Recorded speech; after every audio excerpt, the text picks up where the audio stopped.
Good morning everyone, welcome back to my new blog. তোমরা সবাই কেমন আছো? নিশ্চয়ই ভালো আছে। আমিও ভালো। সকাল সকাল ভাবছি আমি বাইরে কেন, এই যে মাছওয়ালা দাদা ফোন করেছিল, জ্যান্ত ট্যাংরা মাছ নিয়ে এসেছি, সেটাই দেখতে এলাম, তার সাথে ভোলা মাছ।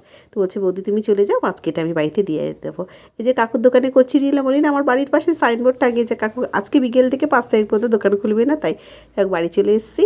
তো টিফিনটা খেয়ে নেবো, জানো তো আমাদের যদি কাজ করে তিনি আবার আজকে আসবেন না, সেই কাজগুলো আমার করতে হবে, তাই বললাম আগে ব্রেকফাস্টটা করে নিই। এখন 10:30 বাজে, বাইরের ওয়েদারটা শুধু একবার দেখো।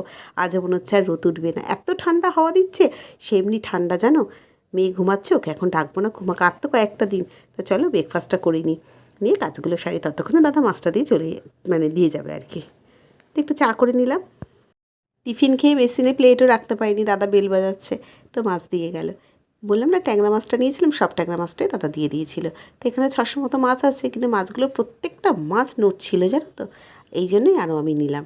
তার সাথে নিয়েছি একটু ভোলা মাছ, ভোলা মাছটাও খুব ভালো। বুঝছো, কালকে করবো না, পরশু দিনকার করবো।